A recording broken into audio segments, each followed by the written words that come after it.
5th grade.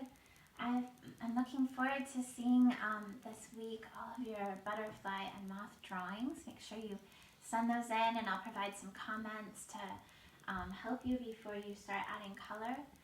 And I have also posted some more images. I know there are a couple images in the document that got cut off, so hopefully you can find those better images to work from when you go to add your color. And hopefully at home you have either colored pencils or watercolor. You can use either or both for this. If you even just have crayons, that's fine too. Just use what you have. And hopefully you have a variety of greens. I'm going to work on my Luna moth. I know some of you have chosen some other butterflies. That is great. If you just have one green and you have yellow and blue, you can mix a little yellow and a little blue in to make different shades of green. So, for example, say I just had this green and I wanted to make it a little closer to the yellowy green of my Luna moth. I could just shade a little yellow over that. So you can really mix a little bit with your colored pencils.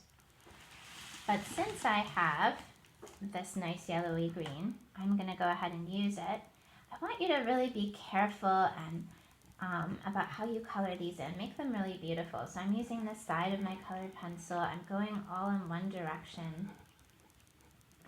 And I'm really trying to pick up the different shades of green that I see in the butterfly's wing. So here I see a little bit of darker green in some places.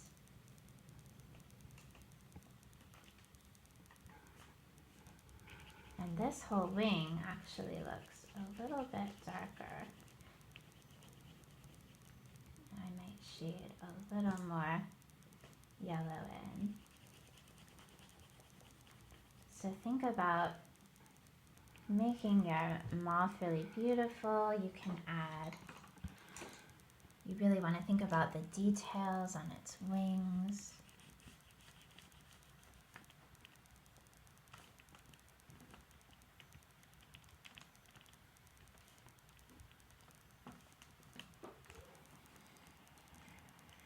And so you can work with your colored pencils like that. You could also work with your watercolor.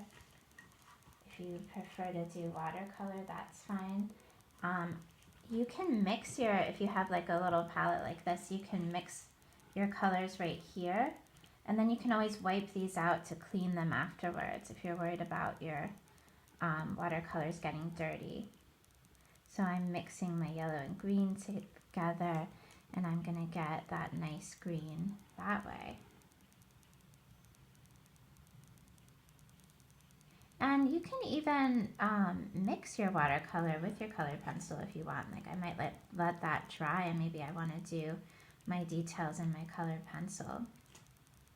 And then I'm going to look at my plant here, which is kind of a darker, more bluish green. So I'm going to add some blue and green, mix those together, and go ahead and paint my leaf.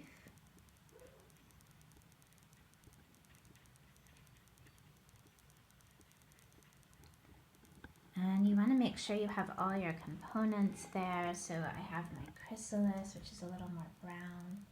Maybe because my chrysalis has kind of a rough texture, I might go in and work with my colored pencil a little bit. Again, I'm going in the same direction that I did with my moth. Trying to keep everything in the same direction using the side of my pencil.